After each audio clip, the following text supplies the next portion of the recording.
Estamos de vuelta aquí en No hay Derecho, lo anuncié antes de irme a la pausa. Es para mí siempre un honor, un placer conversar con César Hildebrand y esta mañana él ha tenido la gentileza de darnos unos minutos de su tiempo para hablar probablemente no tanto de lo que generalmente hablamos, sino recorrer un poco su vida y su trayectoria. A propósito de este libro que yo recomiendo de todas maneras ustedes puedan adquirir y la verdad que leer, porque estas, digamos, hay algunas trayectorias, algunos personajes, que no solo refieren, por cierto, algunas situaciones, nos permite adentrarnos a algunas intimidades de determinadas biografías o de identificar sus aciertos, sus aportes, sus frustraciones también, sino que con su trayectoria nos permiten aproximarnos a nuestra historia reciente, que ha estado muy marcada por episodios que hoy día todavía hacen que nuestra lista larga de pendientes esté ahí todavía en esa condición. Y César Hildebrand, sin lugar a dudas,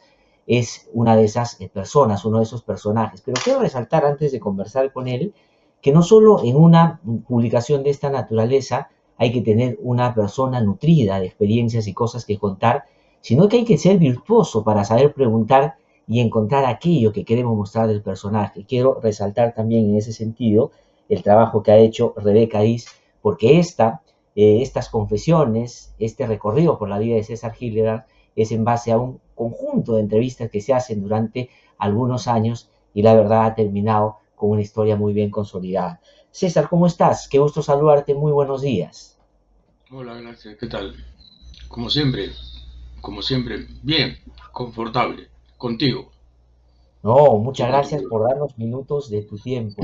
César, de verdad que me llegó hace unos pocos días el libro y ya lo terminé de leer. Y de verdad que voy a preguntarte por muchas cosas que aquí se plantean, no necesariamente de las que has hablado en algunas otras oportunidades, sino de personajes a veces en un país tan desafecto a algunas personas que deberíamos más bien reivindicar. Aquí tú mencionas como hitos en tu formación y en tu crecimiento. Pero antes de eso quería preguntar por la historia misma. ¿Cómo así deciden, digamos, contar tu propias vida, trayectoria? En el marco de entrevistas, ¿no? Porque además está tan bien hecho que parecería que tú lo has escrito en el sentido de que nos lleva por episodios de una manera tan natural que no parecen entrevistas, sino parece una narrativa que tú pudieses haber hecho también. ¿Cómo nace la idea de hacerlo de esta manera?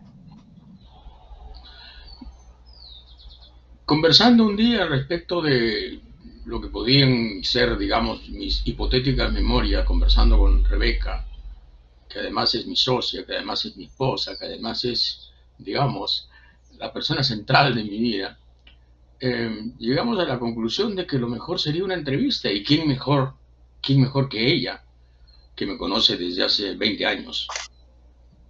¿Quién mejor que ella para hacerlo? El mérito de las preguntas es estrictamente suyo. Y el seguimiento y la paciencia y la continuidad y esa especie de continuidad vial, ¿no? Porque parece una autopista la Exactamente. entrevista, una autopista sin peajes. Se logró justamente gracias a que ella podía condensar un poco el capítulo anterior e ir abriendo trocha, machete en mano, porque también se trataba de sacarme con cucharita las cosas, de jalarme la lengua. Yo soy una persona que normalmente soy muy cerrada para ciertas cosas, soy, digamos, inhóspito. Um, y ella, bueno, ella tenía las claves del caso, ¿no? Así que también comparto tu admiración por las preguntas, probablemente mucho más que la posible admiración muy remota por las respuestas. No, no, no, yo creo que justamente en eso se complementan y por eso que el libro termina redondeando bien, yo creo que episodios centrales de tu vida. Y yo lo quería resaltar por lo siguiente, ¿no? Porque creo que tiene la virtud de no solo ser bien documentado lo que te pregunta, apelando a la memoria tuya, que por supuesto es muy reconocida, sino además que tiene punto de apoyo que no solo nacen de lo que tú publicaste o lo que en los tiempos se vivieron, sino probablemente de cosas que conversaron previamente. Hace como un registro de eso y va efectivamente cuchareando de a pocos y va armando estas historias. Sobre las que quiero hablar, César, también. Quisiera comenzar, no voy a hacer un recorrido, digamos, probablemente año por año, pero sí con algunos episodios, y quiero partir de lo que tú terminas mostrando en términos de admiración por algunos personajes, ¿no? Ahora entiendo por qué en tus columnas actuales hay mucha nostalgia sobre el pasado en términos de cómo estamos afrontando nuestras circunstancias. Y quería referirme a dos personajes que tú citas en las conversaciones, que son importantes. Además, debe haber sido un lujo, por lo menos en algunos de los casos, haber podido conversar con ellos, ¿no?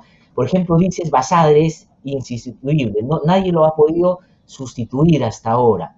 Y es una persona a la que se podía recurrir para preguntarle sobre hechos que él había podido escribir en su momento. Pero la admiración por González Prada me llama mucho la atención también, porque tú dices un personaje al que no se ha oído y no se le ha seguido tanto.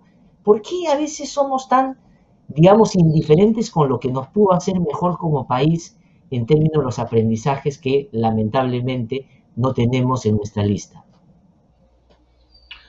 Tenemos una vocación nacional autodestructiva, ¿no? Omitimos lo importante, subrayamos lo superfluo, enaltecemos lo banal, desterramos a la gente que más vale. Yo recuerdo una anécdota que pinta de cuerpo entero lo que pasa en el Perú, y no ahora, lo que pasó siempre. Yo recuerdo que entró el APRA al poder en 1980 y Juan Gonzalo Rose, una persona a la que yo siempre admiré y a la que siempre leí, gran poeta, ninguneado por alguna crítica, porque era demasiado anecdótico, demasiado sentimental o demasiado de izquierda, etcétera, etcétera. Juan Gonzalo Rose tenía un puestito en el INC, Instituto Nacional de Cultura. Lo primero que hicieron los apristas al llegar al poder, tomando el INC, fue votar a Juan Gonzalo Rose. Y recuerdo perfectamente la llamada de un familiar de Juan Gonzalo a mi oficina en Caretas, diciéndome, sí, lo han echado. No recuerdo si en ese momento ya estaba en Caretas, creo que ya había salido. En todo caso, a mi casa fue la llamada. Y claro, echar a Juan Gonzalo Rose de un puestito en el INC pinta de cuerpo entero lo que es la política y lo que es lo que tú has llamado bien, ¿no? Este desdén crónico respecto de personajes. González Prada es incómodo. González Prada fue, digamos, un exiliado interior, un apestado, un paria. Entre otras cosas, hablemos claro, porque González Prada se metió con el comercio. Fue un durísimo contrincante del comercio. González Prada llega a citar a alguien con esta frase de, en fin, el comercio es una carreta tirada por mulas. Y eso explica de alguna manera, digamos, su desaparición en cierto escenario cultural. Es incómodo porque además nos retrata, y nos retratan nuestras debilidades más agudas y más constantes, y sobre todo más trascendentales. Él habla de la guerra con Chile, de nuestra conducta respecto de la guerra con Chile, habla de la oligarquía, habla de la plutocracia, habla del carácter peruano, débil en la confrontación y sin embargo aguerrido en el tumulto, etcétera, ¿no? Es un biógrafo terrible de la personalidad del Perú y de la identidad del criollo. Entonces, claro, hablar de él es terrible porque es hablar del juez que nos critica. Bueno, y Basadre, el problema de Basadre es que tiene 9 tomos, ¿no? Es tragarse 9 tomos. Para un país cuyo índice actual de lectura, Glatzer, tú lo sabes, es 0,85. O sea, el consumo de libros per cápita en el Perú 2021 es 0,85, menos de un libro per cápita. Entonces, imagínate, sí, pues, ¿no? Imagínate eso puede explicar como exigencia mental, intelectual, digamos, como esfuerzo de lector. Ahora, pero tú haces mención también en este recorrido, hay varios pasajes donde, digamos, explicas lo que no fue lamentablemente la evolución, sino la involución del APRA hasta su representación con García, comenzando en Haya de la Torre.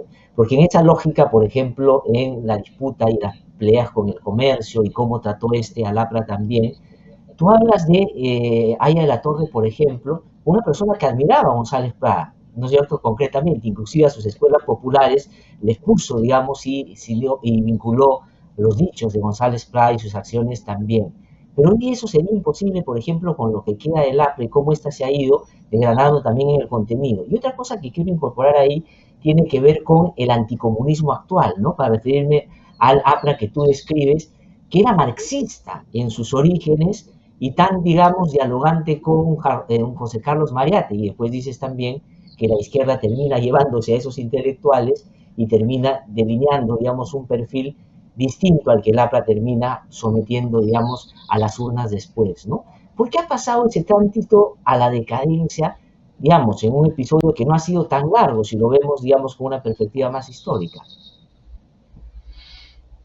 Bueno, lo que pasa es que el APRA, efectivamente, como lo has recordado tú, como lo recuerdo también en el libro, nace marxista.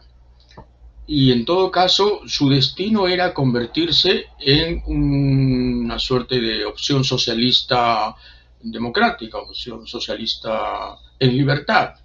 Digamos, su destino era el allendismo, en todo caso, ¿no? Pero la muerte del APRA empieza temprano, empieza en realidad, es un periodo largo, porque la muerte del APRA empieza en 1956, con el régimen de la convivencia, cuando un APRA castigada, un APRA ávida de comodidad y de poder, después de tantos años de persecución, decide instalarse ya plenamente en el sistema, y desde 1956 el APRA se derechiza abiertamente hasta llegar, digamos, al capítulo nauseoso de 1963, en el que se coaliga con la Unión Nacional Odiista. O sea, no solamente con el general que la persiguió, que mató a negreiros, que metió presos a muchos apristas y que fue un régimen absolutamente represivo, sino con los dueños al final de las azucareras, ¿no? Entre ellos don Julio de la Piedra, alias Rompo Malta. Pero, pero claro, estas son operaciones prácticas que corresponden ya a la decadencia teórica del APRA, que es anterior. No olvidemos que cuando Haya de la Torre sale de su prisión en la Embajada de Colombia en Lima, lo primero que hace, o una de las primeras cosas que hace, es justamente difundir el libro 30 años de aprismo. En 30 años de aprismo, Haya de la Torre da un viraje absolutamente claro hacia las derechas, ¿no? Es cierto que la guerra mundial, la Segunda Guerra Mundial, había cambiado muchos aspectos del mundo, pero también es cierto que Haya de la Torre había desistido de los orígenes del APRA, digamos, de las ideas matrices del APRA, de la doctrina ancestral del APRA, y había decidido convertirlo en un partido conservador. Ahora, claro, nadie previó que ese conservadurismo, que parecía aristocrático, se iba a convertir en una cosa tan chusca como fue el APRA de los años 60 y de los años 70, ¿no? Hubo un paréntesis centroizquierdoso, que fue el del año 1980, que fue apocalíptico, y luego el APRA volvió, en todo caso, a su línea conservadora, pero añadiendo la corrupción sistemática del líder y de una vasta red de, en fin, apropiadores de lo ajeno, ¿no? Sí, inclusive llegas a Y decir, el APRA ahora es nada, no queda nada del APRA. El APRA es un partido difunto. No sé cuántos comités abrirán, no sé cuántos heroicos jovencitos caerán en la ingenuidad de suponer que el APRA está todavía ahí como una especie de zombie invencible, pero yo no creo que dure mucho el experimento de resurrección. El APRA está muerta, el APRA no tiene nada que decir, no tiene nada que aportar, no tiene aparato intelectual con el que interpretar al país novedoso que tenemos ahora, ni al mundo eh, indescifrable que tenemos. Y uno de los episodios que tú citas en estas conversaciones, en tus memorias, tiene que ver justamente con los años 80 y el APRA también y la aparición de Alan García como personaje esperanzador, digamos, de renovación, además, en un partido que ya estaba instalado, y lo llegas a llamar el Velasco vestido de civil, en términos de lo que Velasco significó como, digamos, en el momento en el que, digamos, llegó al poder con el ánimo de cambiar algunas cosas, ¿no? Pero sobre eso quería entrar en un ratito, pero quería preguntarte sobre algo que has mencionado. Tú sobre Allende, y ahí se explica un poco tú, por momentos, interés muy marcado por Chile, no solo por la guerra con Chile, sino por Chile y episodios que sucedieron en Chile.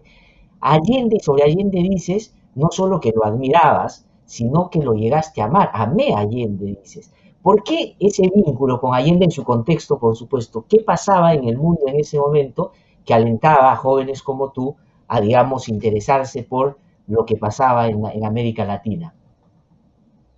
Porque fue una gran histórica experiencia para América Latina. El propósito de Allende era justamente el que pudo haber tenido Haya, ¿no? Si hubiese llegado al poder en 1931. Uh, el socialismo en libertad, el socialismo plural, digamos, en una sociedad abierta, el socialismo sin dictadura del proletariado. Allende va a las elecciones, las gana con las justas, el Congreso al final determina que es el presidente y asume la presidencia con un compromiso de ciertos respetos al marco constitucional. Y Allende lo intenta desesperadamente, pero la derecha se lo impide, Estados Unidos complota, la CIA conspira, el Mercurio encabeza la conspiración, pero en la izquierda, el Partido Socialista, el MAPU, el MIR, deciden que Allende es un burgués al que hay que empujar al abismo, porque el abismo es lo que salva, el abismo y la llamada, ¿no? El abismo y el incendio, es la purificación del fuego al final. Religiosos en el fondo, religiosos canallas en el fondo. Y claro, hay un momento de inviabilidad del proceso de Allende. Y Allende siempre actúa con dignidad. Toda su vida es una apuesta a la dignidad y al decoro y al honor, un sentido del honor. Allende decide morir aquel 11 de septiembre. No es que era la única opción, a él le ofrecen un avión a las 9 de la mañana, le ofrecen el avión, a él y su familia, listo, a Brasil, se lo iban a llevar. Él pudo perfectamente conservar su vida, pero decide morir, porque decide inmolarse y decide dar un ejemplo de por qué a veces es mejor morirse que vivir en un país donde muy pocos lo entendieron y muy pocos hicieron lo posible por salvar una opción rica, una opción estética inclusive, ¿no? El socialismo en libertad, al final, ¿qué más podemos pedir? ¿Qué más podemos pedir? Y no se pudo, y no se pudo. Y entonces, claro, ¿qué quedó? Quedó la vieja Cuba dinástica, que me hace recordar, el otro día releía Conversación en la Catedral, las viejas pútridas con varices. Terrible frase de Vargas Llosa, ¿no? Es decir, al final la fórmula norcoreana, ¿no? Yo mando, tú obedeces, yo soy el Estado, ¿no? Es decir, los Luis XIV del marxismo-leninismo, ¿no? ¿Ah? L'état c'est Sí, moi. pues. Sí, sí, sí, cómo no, cómo no. Así cualquiera, así cualquiera. Pero Allende intentó lo difícil. Yo lo quise por eso, lo amé por eso, y amé su dignidad. Y nunca dudé de que se había suicidado. Cuando corrió esta versión, digamos, legendaria, que era una fábula, de que lo habían matado, que los militares entraron y lo ametrallaron. Mentira, Allende se suicida, toma la metralleta que le ha regalado Fidel Castro, se la pone en la boca y jala el gatillo y se vuela la cabeza. Ya está. Lo mismo había hecho Balmaceda, el presidente Eh, Balmaceda en 1891. Guerra civil, Balmaceda acosado, Balmaceda se suicida. Chile tiene dos presidentes honorables que se matan porque prefieren morir antes que padecer la humillación. Ah, ya sé que por analogía estás pensando en otros suicidios, mejor no me hagas la pregunta porque no hay No, pero tiempo. sobre ese suicidio también hablas en estas conversaciones que tienes con Rebeca y dices que, claro, tu admiración y tú en algunos contextos, hasta justificación del suicidio, distan de hacerlo cuando evades la justicia, como el caso de García. Digamos, no se puede decir que ahí hay martirologio alguno, como quisieron hacernos creer algunos de sus seguidores todavía. Pero en esa época, digamos, Cuba era el referente, ¿no es cierto? Porque el antiimperialismo, todo lo que podría ir en el sentido contrario a lo que el imperio quería mandar en todo el mundo, era, digamos, resaltado. Y había experiencias en Bolivia, había experiencias en otros países también. Y ahora que mencionas a Vargas Llosa, que como tú bien dices y recuerdas, era pues uno de los pro-cubanos más notables, inclusive más que el propio García Márquez, que digamos después se le ha conocido ya sus cercanías con Fidel Castro, ¿no es cierto? Y eso era de la época, es decir, en ese momento generó eso un entusiasmo y en el Perú también pasaban cosas en esa dirección. Te refieres a Cuba, ¿no? Como Sí, ejemplo. claro, sí, claro. Sí, sí, claro, claro, eh, mi generación tuvo el sello de Cuba, fue impregnada por Cuba. Es que Cuba era, hombre, Cuba era la épica, la revolución nuestra, los barbudos en uniforme oliva que habían derrotado a un ejército que estaba abastecido por los Estados Unidos. Madre mía, llegaron 81 tipos en un yate cualquiera. Le pusieron Granma, pero se lo compraron a una señora en México. Y llegaron, y de los 81 sobrevivieron 12. Y esos 12 empezaron como hormiguitas a tejer relaciones y a convencer a campesinos y a avanzar. Y luego tomaron trenes, tomaron armas, se convirtieron en un ejército informal, popular, y ganaron.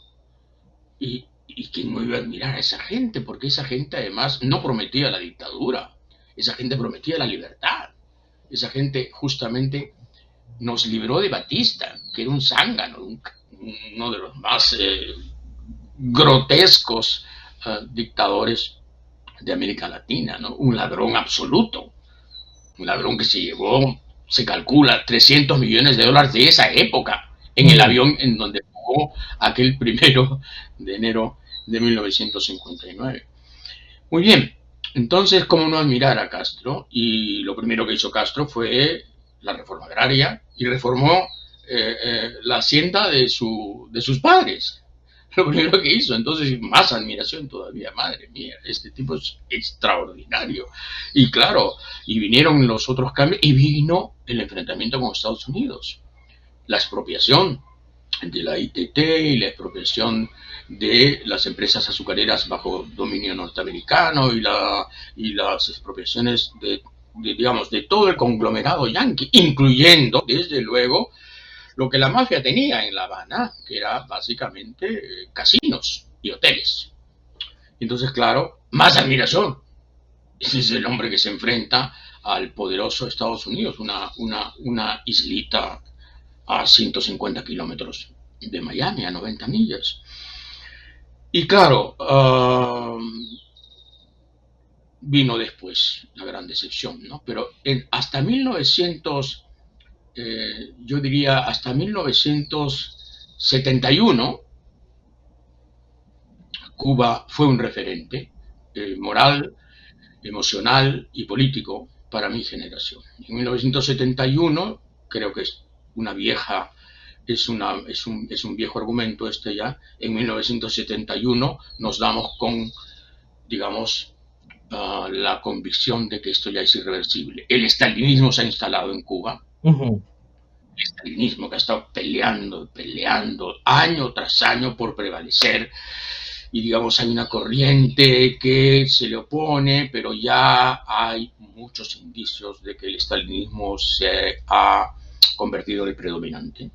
Bueno, hasta que viene el caso Padilla y sale Berto Padilla, el gran poeta Berto Padilla, que yo leí y admiré, quién no lo iba a admirar, diciendo soy un asco, soy un agente de la CIA, hice contacto con agentes de la CIA en Canadá, agentes de la CIA en Canadá vinieron a verme, yo he servido a la contrarrevolución. ¿Cómo? Alberto Padilla diciendo eso, además diciéndolo en la Unión Nacional de Escritores y Artistas de Cuba, en la Exactamente, UNEA, con exactamente. Nicolás Guillén de atrás ahí, el gran capo de la mafia literaria cubana, apadrinando esta autoabominación que era pues la inauguración en La Habana del estilo Juicios de Moscú, ¿no? Sí, Era pues. igual, Kamenev, Esa, Bakunin, Bukharin diciendo fusílenme, fusílenme. Entonces, claro, después de eso, Dios mío, había que tener estómago para decir, patria o muerte, venceremos. sí. Porque Ahora, ya pero sabíamos a dónde César, íbamos. sí, hay un episodio muy interesante y tal vez no muy difundido, pero interesante, que tiene que ver ya con tu trayectoria como periodista y Cuba. Cuando el año 80, digamos, tú eres un testigo presencial de lo que terminó siendo la toma de la Embajada de Perú en La Habana y donde, digamos, se había generado todo un, digamos, una multitud de personas que evidentemente contrariaban al régimen y que, claro, el gobierno no sabía cómo administrar porque pensaban que no era verdad. Y termina siendo particularmente significativo, no solo para lo que tú has descrito, es decir, el desencanto sobre el proceso cubano, sino a ti en términos personales también la constatación irreductible de que efectivamente será ya cualquier cosa, porque de ahí comienzan los éxodos masivos. Pero lo que te tocó vivir en ese momento fue, por decirlo con frases más o términos más actuales que usan los chicos, alucinante, porque tú tuviste que, digamos, hacerte pasar por un diplomático para poder cubrir todo eso y estuviste a punto de que te pudieran literalmente matar cuando te fueron al hotel a buscar para que entregaras las fotografías que habías tomado, ¿no? Ese episodio es impresionante, de verdad. Sí, sí, sí, y atemorizante, ¿eh? Yo temí lo peor, Claro. porque el señor, digamos, subió a eso de las 10 de la noche a mi cuarto, uh, y no se fue sino hasta la madrugada. Insistía e insistía e insistía, porque estaba convencido de que yo no había puesto los rollos bajo custodia de la embajada suiza, como le había dicho, sino que los tenía ahí. Entonces intentaba convencerme por las buenas, ¿no? Como periodista progresista, decente, latinoamericano, en fin, de que esas fotos iban a hacerle mucho daño al proceso cubano. Imagínate, ¿no? Imagínate. Sí, yo tuve una experiencia traumática y porque yo me di cuenta de que la gente que estaba en la embajada del Perú, los 10.500 cubanos que habían ocupado 1.500 metros cuadrados de la embajada del Perú, eran gente del pueblo, eran gente del pueblo. Claro que había lúmpenes, pero ¿en dónde no hay lúmpenes, no? Había un Ujú. 10% de lúmpenes que se notaba que eran, digamos, gente de mal vivir, pero en todo caso era gente de mal vivir que el socialismo había fomentado y tolerado, y estaban ahí, pero había un 90% de gente profesional desesperada, desesperada y asfixiada.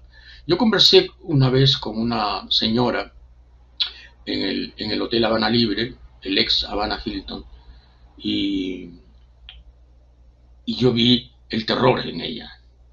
el terror. Ella estaba convencida de que yo era un agente cubano era un doble agente, o sea, era periodista peruano o latinoamericano, pero también servía al gobierno cubano.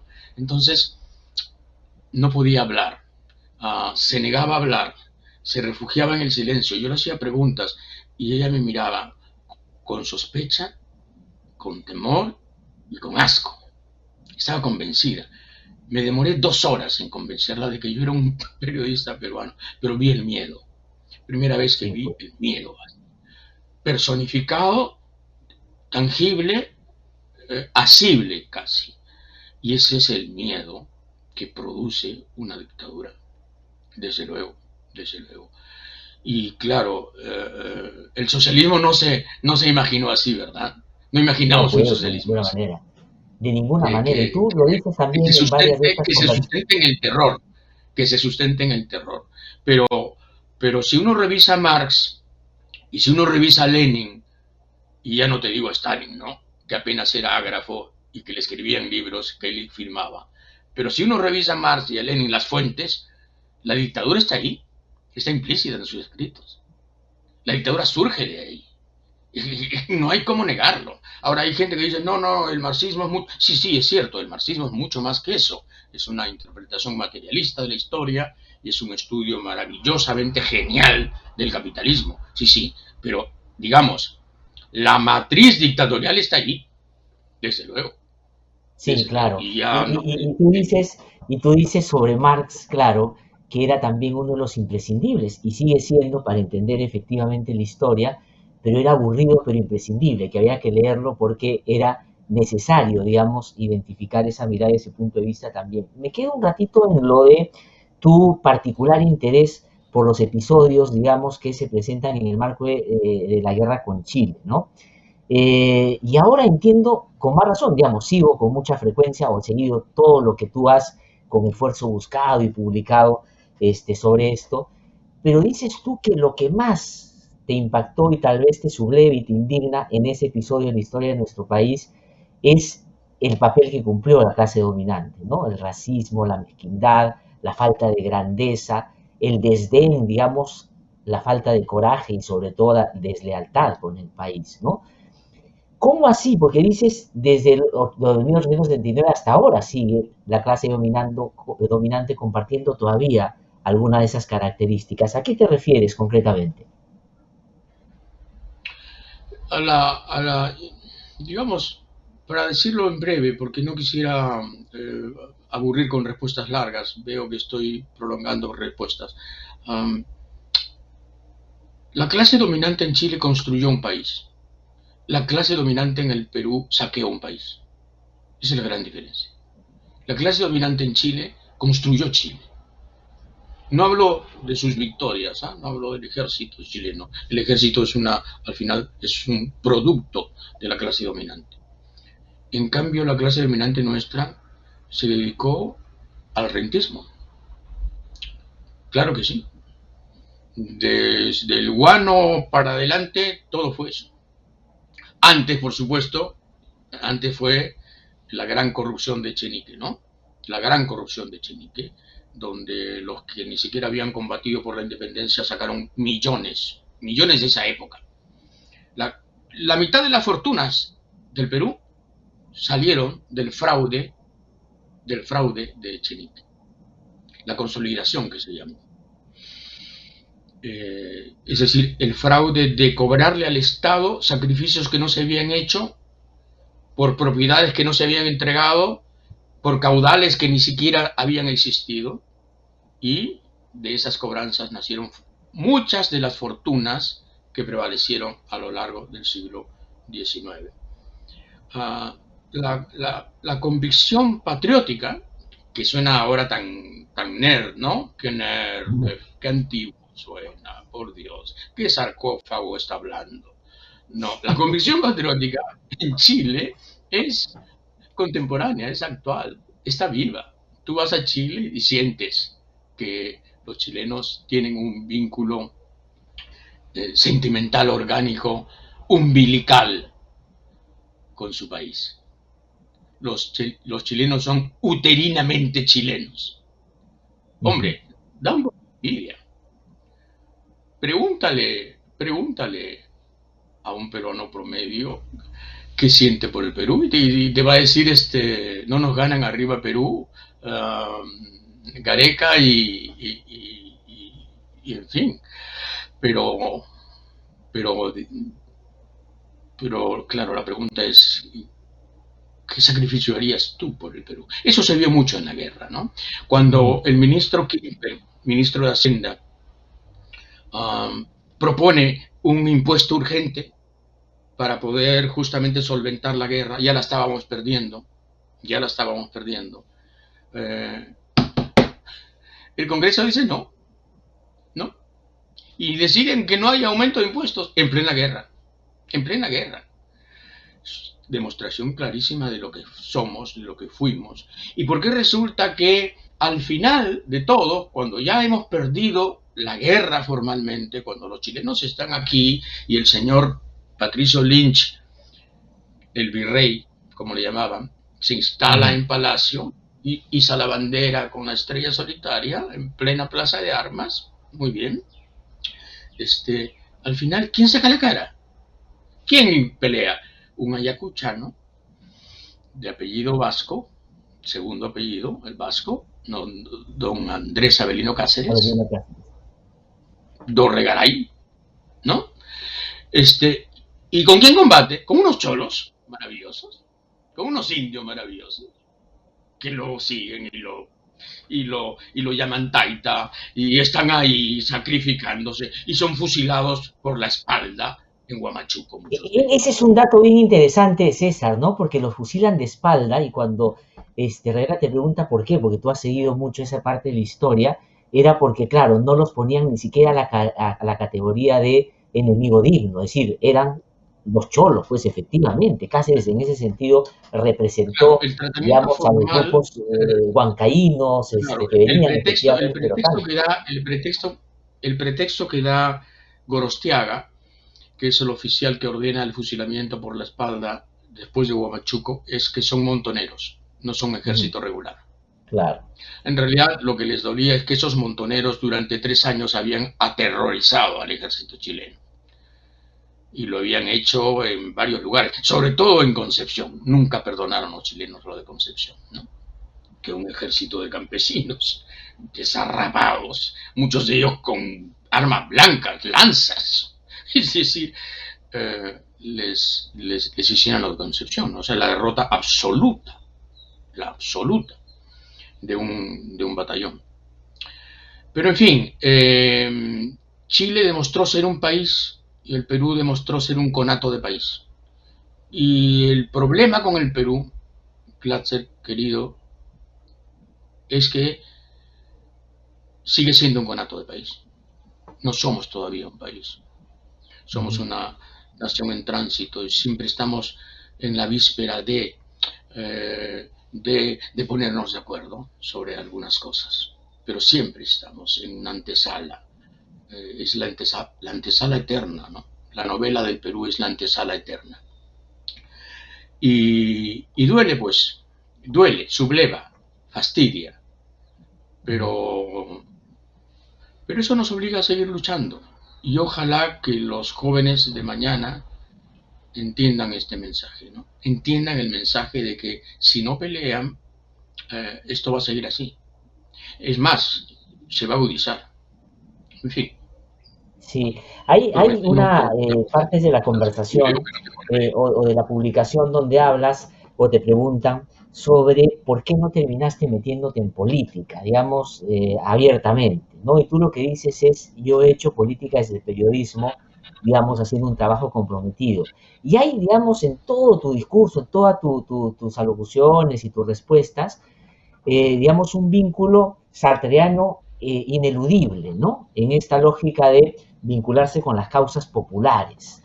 Y esa es la manera como has interpretado tú el periodismo y has dicho que, si bien es cierto, tú no eres escritor, no eres periodista, eres lector, pero finalmente es en el periodismo escrito en el que sientes que comenzaste y ahí tienes que terminar. Y eso es lo que está pasando, César, decirás, ya que has resistido a cualquier posibilidad de otro tipo de medios, es la escritura. Y lo otro que quería preguntarte, volver a escribir algo que no tenga que ver con el periodismo, como hiciste el año 94, ¿no es cierto? Que también dices ahí y hablas sobre lo que escribiste, que no fue acá bien criticado, tal vez por lo antipático que tú terminabas siendo para los típicos comentaristas de literarios en nuestro país.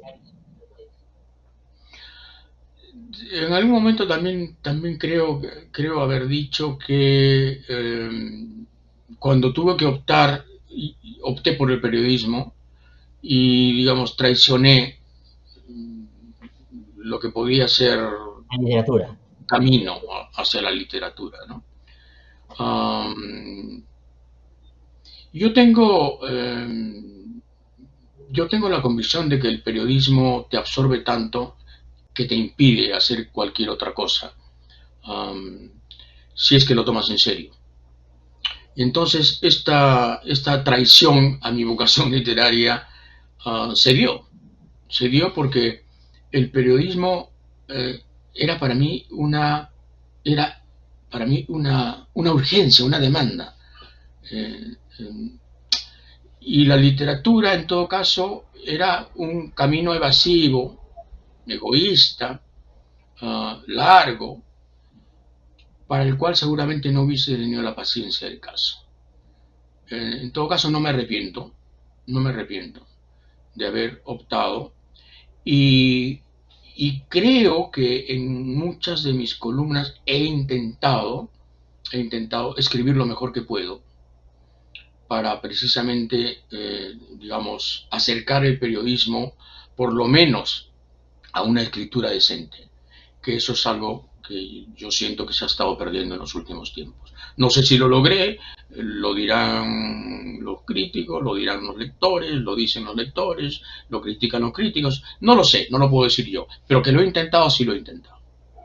Sí, pero digamos este último, La gran tragedia del periodismo es el divorcio con la literatura.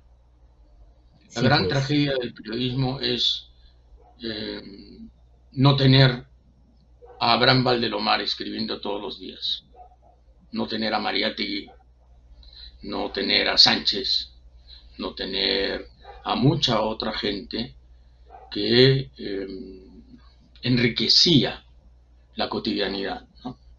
¿Te has dado cuenta que ahora las plumas sí, son científicos, politólogos, ensayistas, economistas, políticos, concejales, en fin, Dios mío, uh, muy poca literatura, muy poca belleza, muy poca concesión al estilo. Eso es una gran derrota del periodismo, de las grandes derrotas, ¿eh? bueno, y claro, y viniendo de ti eso, claro, termina siendo particularmente significativo, porque como tú bien has dicho, cuando tú estabas en esos primeros momentos de nutriéndote de otros que leías en la prensa de la época, la literatura y el periodismo eran por lo menos primos hermanos, si no hermanos siempre, digamos, siempre iban juntos. Uno podría discrepar o disentir de lo que alguien planteaba, pero digamos, daba gusto leer porque de eso se trataba, ¿no? Y otra cosa, César, sobre la cual te quiero preguntar, tiene que ver con otras cosas que te pasaron. Tanto tú como yo somos exalumnos de Leoncio Prado, yo soy Leoncio Pradino también. Hay un dato que no sabía, fíjate, de la historia tuya, que Artola, el director del colegio, fue el ministro del Interior luego de Velasco, ¿no? Esa parte no sabía. O sea, Sí, lo pues conocí Artola como fue director del colegio. Armando Artola Zárate. Armando Claro. Artola Zárate fue mi director y se paseaba ahí rapado con navaja, parecía, parecía con los años se parece al personaje de, de Marlon Brando en Apocalipsis Now, ¿no? La película esta maravillosa donde sale él haciendo de Kurtz, ¿no?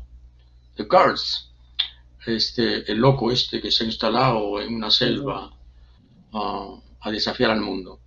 Y sí, sí, se paseaba y era muy rígido, muy severo. Impuso la disciplina, expulsó a varios alumnos solamente al entrar por problemas precisamente de disciplina y fue un buen director, fue un buen director. Fue un buen colegio además. el sí, colegio militar. No sé cómo estará ahora, me dicen que es un desastre.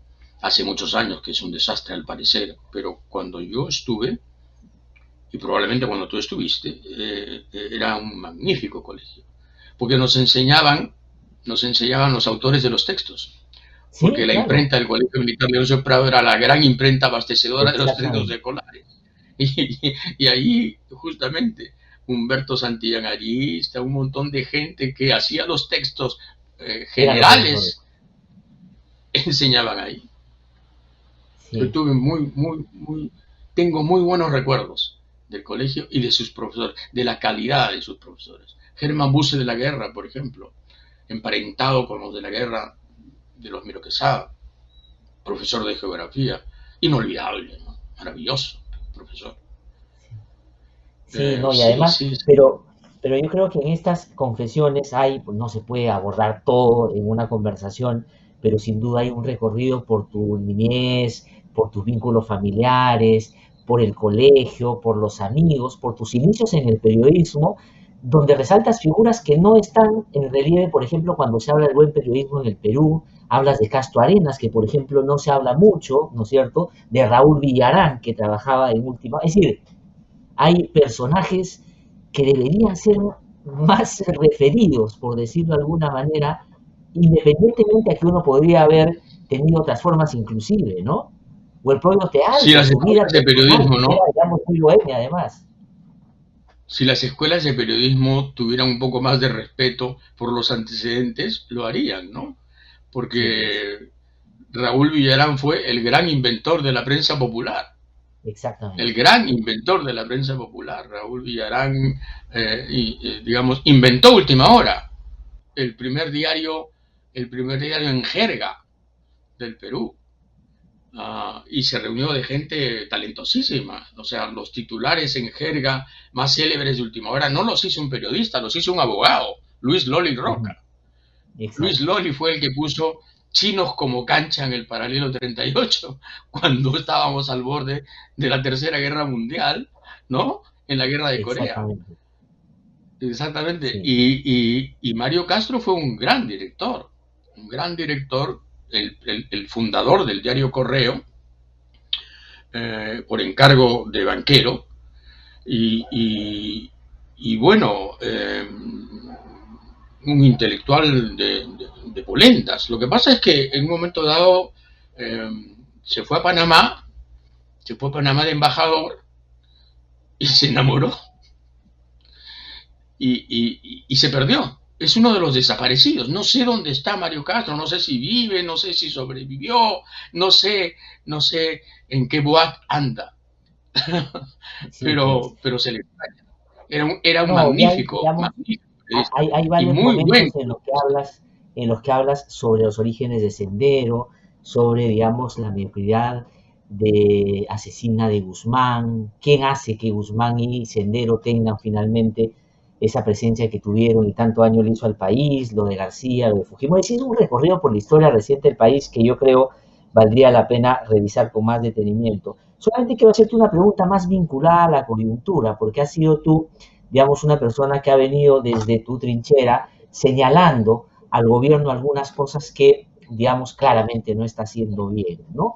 Pero ¿cuál es el problema del gobierno actual, César? Porque, digamos, es su filoterrorismo, como dicen, digamos, determinados sectores, es su inoperancia en torno al manejo del Estado que no conoce, son pugnas entre ellos, digamos, como dice Juan de la Puente, una coalición de debilidades, pero que ahí están impidiendo que se puedan organizar de mejor manera. ¿Y qué cosa se puede venir? Porque, digamos, los tambores de guerra y el cuchillo entre los dientes de la oposición, tengo yo la impresión de que las va a mantener un buen tiempo.